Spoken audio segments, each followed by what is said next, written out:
Hi. ഇന്ന് ഈ video ചെയ്യാനുള്ള കാരണം കഴിഞ്ഞ ദിവസം ഫേസ്ബുക്കിലൊരു കോമന്റ് കണ്ടു. നമ്മുടെ ശ്രീനിവാസൻ മരിച്ച സമയത്ത്, പുള്ളിക്കാരൻ്റെ ഫ്യൂണറൽ നടന്നുകൊണ്ടിരിക്കുന്ന ആ സമയത്ത് ഒരു പോസ്റ്റ്, ശ്രീനിവാസൻ്റെ ഈ ഫ്യൂണറൽ ബന്ധപ്പെട്ടിട്ടുള്ളൊരു പോസ്റ്റ്, അതിൻ്റെ കൂടെ മമ്മൂക്ക, മോഹൻലാൽ, ലാലേട്ടൻ രണ്ടുപേരും സാഡായിട്ടിരിക്കുന്നൊരു പോസ്റ്റ്. അതിൻ്റെ ക്യാപ്ഷൻ ഇങ്ങനെയായിരുന്നു: ഇന്ന് തൊട്ട് ഫാൻ ഫൈറ്റ് നിർത്തുന്നതാണ്. ഒരാൾ മരിച്ചു കഴിയുമ്പോൾ നമുക്ക് തരുന്ന ഒരു റിയലൈസേഷനാണ്. നമ്മൾ ആർക്ക് വേണ്ടിയിട്ടാണ് ഈ തല്ലുകൂടുന്നത്? നമ്മൾ ഇപ്പം സ്വത്തിന് വേണ്ടി മക്കൾ തല്ലുകൂടുന്നതോ പല രീതിയിലുള്ള ഒരുപാട് ഡിസ്പ്യൂട്ട് നമ്മൾ കാണുന്നുണ്ട്. പക്ഷെ at the end of the day ഒരു മരണം നടക്കുമ്പോൾ ഒരാൾ എന്ത് ക്രൂരനാണെങ്കിലും അല്ലെങ്കിൽ എന്ത് നല്ലവനാണെങ്കിലും അയാൾ മരിച്ചു കഴിഞ്ഞാൽ അറിഞ്ഞ എല്ലാവരും പോയി കാണും. കാരണം മരണം എന്ന് പറയുന്നത് ഒരു യാഥാർത്ഥ്യമാണ്. നമ്മുടെ ഖുർആനിൽ പറഞ്ഞിട്ടുണ്ട്, കുല്ലു നഫ്സിൻ ദായിഖത്തുൽ മൗത്ത് എന്ന് പറഞ്ഞു കഴിഞ്ഞാൽ ഒരു ശരീരവും മരണത്തെ രുചിക്കാതെ പോവില്ല എന്നാണ് പറയുന്നത്. സോ അത് അത്ര യാഥാർത്ഥ്യമാണ്. എങ്ങനെ മരിക്കുന്നു, എപ്പം മരിക്കുന്നു, നമുക്കൊരു ഗ്യാരണ്ടി ഒന്നുമില്ല.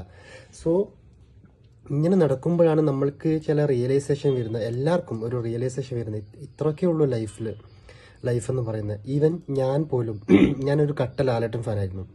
അപ്പം ഞാനെന്നും മമ്മൂക്കനെ കളിയാക്കുന്നതെന്ന് പറഞ്ഞു കഴിഞ്ഞാൽ, ഞാൻ കളിയാക്കുന്നതല്ല, മീൻസ് ഇന്റൻഷനലി ഞാൻ കളിയാക്കുന്നില്ല. പക്ഷേ എൻ്റെ കൂടെ ഇപ്പം ഞാൻ ഒരു ലാലേട്ടൻ ഫാൻ ആയതുകൊണ്ട്, എനിക്ക് പുള്ളിനോടുള്ള ഇഷ്ടം കൊണ്ടും പുള്ളി അത്രയും ഒരു പ്രൈം ആക്ടർ ആയതുകൊണ്ടും ഞാൻ പുള്ളിൻ്റെ സിനിമകൾ അത്രയും കാണുന്നത് കൊണ്ടും എനിക്കിഷ്ടമാണ്. സോ അതിനെ എതിർക്കുമ്പം വേറൊരാൾ അതിനെ മോശമായിട്ട് പറയുമ്പോൾ എനിക്ക് നോർമലി ട്രിഗർ ആവുന്നു. അത് കഴിഞ്ഞ് ആ ട്രിഗറിൻ്റെ മുകളിലാണ് ഞാൻ മമ്മൂക്കാനെ കുറ്റം പറയുന്നത്. ഞാൻ കുറ്റം പറഞ്ഞ അങ്ങനെയല്ല, ഞാൻ എന്നും കളിയാക്കുന്നത് 100 കോടി ഇല്ല എന്ന് പറഞ്ഞിട്ടാണ്.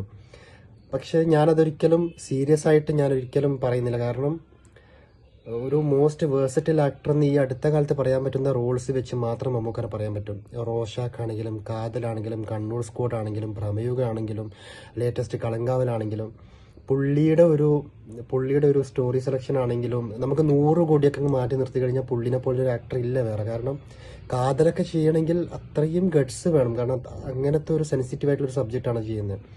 സോ ഇപ്പോൾ ശ്രീനിവാസൻ്റെ എന്നെ ട്രിഗർ ചെയ്യിക്കുന്നതെന്ന് പറഞ്ഞു കഴിഞ്ഞാൽ ഈ ഫേസ്ബുക്കിലുള്ള ചില പേജുകളാണ്. ഫോർ എക്സാമ്പിൾ ഞാൻ ഒരു കാര്യം പറയാം. ആ കോവിഡ് പാൻഡമിക് തൊട്ടാണ് ഇങ്ങനെയുള്ള ഫാൻ ഫൈറ്റ് കുറച്ച് FFC എന്നൊക്കെ പറഞ്ഞിട്ട് കുറച്ച് പേജ് അന്നുണ്ടായിരുന്നു. ഞാൻ മെമ്പർ അല്ല, പക്ഷെ I here about something about that page. And അപ്പോൾ ഈ കോവിഡ് സമയത്ത് ആണ് ഈ കുറേ റിവ്യൂവേഴ്സ്, എസ്പെഷ്യലി അശ്വന്ത് കോക്കൊക്കെ മുളച്ചു പൊങ്ങുന്നത്. സോ പുള്ളിയൊക്കെ ചെയ്യുന്ന റിവ്യൂ എന്ന് പറഞ്ഞു കഴിഞ്ഞാൽ ഒരാൾ തേജോവധം ചെയ്യുക, ആ ഫിലിമിൽ ആ ക്യാരക്ടറിനെ വെച്ചിട്ട് അതിൻ്റെ ആയിട്ടുള്ള രീതിയിൽ വിഗും കാര്യങ്ങളൊക്കെ വെച്ചിട്ട് കളിയാക്കിയിട്ട് ഒരു ഭയങ്കര റോങ് ആയിട്ടുള്ള രീതിയിൽ റിവ്യൂ പറയും. സോ ആ സമയത്താണ് ഈ ഫാൻ ഫൈറ്റ് എനിക്ക് തോന്നുന്നു കൂടുതലും വർദ്ധിച്ചു വരുന്നത്. ഇപ്പം ഈ അടുത്ത പോലും ഭയങ്കര എന്താ പറയുക, നമുക്ക് കണ്ടാൽ തന്നെ ഓക്വേർഡായിട്ട് തോന്നുന്ന ഒരുപാട് ട്രോൾ മെറ്റീരിയൽസ്, ഇങ്ങനെ ട്രോൾ വീഡിയോസ് ആണെങ്കിലും എല്ലാ കാര്യങ്ങളും വരുന്നുണ്ട്. ദിലീപിനെതിരെ ആണെങ്കിലും, മമ്മൂക്കെതിരെയുള്ള, മോഹൻലാലിനെതിരെ, ഇവർ തമ്മിൽ ഫൈറ്റ് ചെയ്യണം. പക്ഷേ നമ്മൾ പ്രത്യക്ഷത്തിൽ നോക്കുവാണെങ്കിൽ ഇവർ ഭയങ്കര ഫ്രണ്ട്ലി ആയിട്ടുള്ള ആൾക്കാരാണ്. ഇവരുടെ രീതിയിൽ ഇവരുടെ കാര്യങ്ങൾ ചെയ്യുന്നു, ഇവരുടേതായിട്ടുള്ള പ്രൊമോഷനിൽ ഒന്നിക്കുന്നു, അവാർഡ് ഷോയിൽ ഒന്നിക്കുന്നു, ഫ്രണ്ട്ലി ആയിട്ട് അവർ പോകുന്നു. നമ്മൾ ചുമ്മാ അടി ചെയ്യുകയാണ്. ഞാൻ ഒരിക്കലും ഒരു കംപ്ലീറ്റ് ആയിട്ട് ഫാൻ ഫൈറ്റ് ഞാൻ ഇതുവരെ നിന്നിട്ടില്ല. ഞാൻ എൻ്റെ സൗഹൃദ വലയത്തിൽ നിന്ന് കോമിക്കായിട്ടുള്ള രീതിയിലുള്ള മാത്രം കാര്യങ്ങൾ ഞാൻ ചെയ്തിട്ടുള്ളൂ. പക്ഷേ ഈ ഒരു കോമന്റ് വന്നപ്പോൾ ഐ തോട്ട് അബൌട്ട്, ഓക്കെ, ഒരുപാട് നല്ല സിനിമ എല്ലാവരും ചെയ്യുന്നുണ്ട്, മോശം സിനിമ എല്ലാവരും ചെയ്യുന്നുണ്ട്, നമ്മൾ എന്തിനാണ് ചുമ്മാ വിമർശിക്കാം. പക്ഷെ അതൊരു പരിധി വിടരുത്. ഇപ്പോൾ ഈ FBയിൽ കിടന്ന് മോങ്ങുന്ന ആൾക്കാരെന്ന് പറഞ്ഞു കഴിഞ്ഞാൽ ഒരു ജോലിക്കും പോകാണ്ട് ഈ മമ്മൂക്കയും ലാലേട്ടനൊക്കെ ഓരോ പടത്തിനും കോടികൾ വാങ്ങിയിട്ട് അവരുടെ ലൈഫ് സെറ്റിൽ ചെയ്ത് അവർ മൂവ് ഓൺ ചെയ്യുമ്പോൾ നമ്മളിങ്ങനെ അടി കഴിയുകയാണ്. സോ അതൊരു റിയലൈസേഷൻ എന്ന് പറഞ്ഞു കഴിഞ്ഞാൽ ഇത്രയേ ഉള്ളൂ. നമ്മളും മരിച്ചു കഴിഞ്ഞാൽ നമ്മളുടെ മക്കൾക്കാരുണ്ട്, അല്ലെങ്കിൽ നമ്മളെ നോക്കിയ മാതാപിതാക്കൾക്ക് നമ്മൾ എന്തെങ്കിലും ഉണ്ടാക്കി വെച്ചിട്ടുണ്ടോ എന്നുള്ള കാര്യം നമ്മൾ ഫസ്റ്റ് ചിന്തിക്കണം. ഇപ്പോൾ ഈ ഫാൻ ഫൈറ്റ് നിർത്തുക. ഇപ്പോൾ ഇങ്ങനെയുള്ളൊരു മരണം, ശ്രീനിവാസൻ മരിച്ച സമയത്താണ് ആ ഒരു പ്രസ്തുത വ്യക്തിക്ക് ആ ഒരു തോട്ട് വന്നതെങ്കിൽ എല്ലാവർക്കും അത് വരേണ്ടതാണ്. സോ മരണം എന്ന് പറയുമ്പോൾ നമ്മൾ എന്തിനാണ് ചുമ്മാ ഡിസ്പ്യൂട്ട് എല്ലാവരുമായിട്ട് അടി കൂടിയിട്ട് അങ്ങനെ ജീവിക്കുന്നതെന്ന് ഞാൻ ചോദിക്കുന്നത്. ഈവൻ ഞാൻ ഒരിക്കലും ഒരു പ്രത്യക്ഷത്തിൽ ഞാൻ ആരും വിമർശിക്കാറില്ല. മമ്മൂക്കനിൽ എല്ലാ നല്ല സിനിമകളും ഞാൻ കാണാറുണ്ട്. വിമർശിക്കൽ ചെറിയ രീതി മാത്രമാണ്. പിന്നെ എൻ്റെ സറൗണ്ടിങ്സിലുള്ള എൻ്റെ വാട്സപ്പിലുള്ള മെമ്പേഴ്സിന് അറിയാം, ഞാൻ കുറച്ച് അധികമായിട്ട് ട്രോളുകൾ ഇങ്ങനെ ഷെയർ ചെയ്യാറുണ്ട്. പക്ഷെ അതൊന്നും ഇൻറ്റൻഷനലി അല്ല. അപ്പോൾ ഈ ഒരു കോമൻറ്റ് എനിക്കും മനസ്സിൽ കൊണ്ടു. എനിക്ക് മുൻപേ അറിയാം ഇതിൻ്റെ ഒന്നും ആവശ്യമില്ല. കാരണം നമ്മളൊരു ഒരു സിനിമ ഇറക്കാൻ എന്തത്തോളം കഷ്ടപ്പാടുണ്ടെന്ന് എല്ലാവർക്കും അറിയാവുന്ന കാര്യം. അപ്പോൾ അത് ഫ്ലോപ്പാവെന്ന് പറയുന്നത് ഇറ്റ്സ് വൺ എലമെൻറ്റ് പോലും ഫോൾട്ടായി കഴിഞ്ഞ ഒരു പടം, ഈവൻ കഥ നല്ലതാണെങ്കിൽ, സ്ക്രീൻ പ്ലേ മോശമായെങ്കിൽ, അല്ലെങ്കിൽ കാസ്റ്റിംഗ് മോശമാണെങ്കിൽ, ബാക്ക്ഗ്രൗണ്ട് കൊള്ളില്ലെങ്കിലും ഒക്കെ ഒരു പ്രശ്നമാണ്.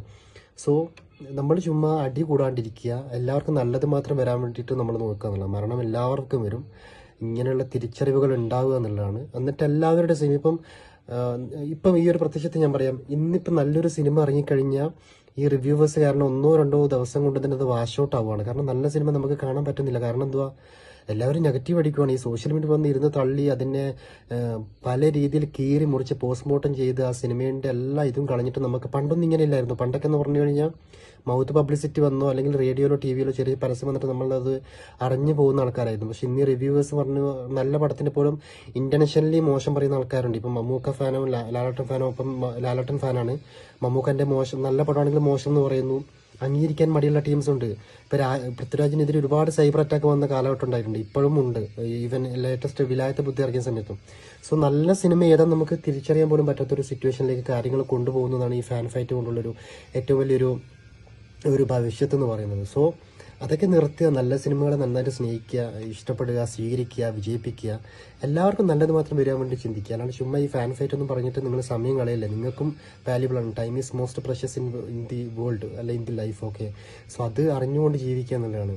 ഞാനൊരു കോമൻറ്റ് കണ്ടപ്പോൾ എനിക്ക് പറയണമെന്ന് തോന്നി. ഞാൻ കുറേ ആയിട്ട് ഇപ്പം കോണ്ടന്റ് ഒന്നും ഇടുന്നില്ല.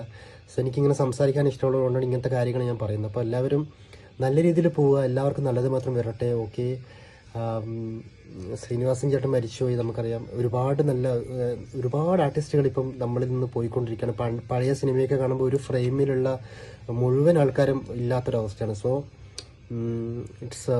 നമുക്കും പ്രായമായി വരികയാണ്, ഈവൻ നമ്മളും റിയലൈസ് ചെയ്യുകയാണ്, നമുക്കും ഏജ് കൂടി വരികയാണ്. സോ നല്ലത് മാത്രം വരിക, പ്രാർത്ഥിക്കുക, നന്മ മാത്രം എല്ലാവർക്കും വരാൻ വേണ്ടിയിട്ട് ഞാനും പ്രാർത്ഥിക്കുന്നു.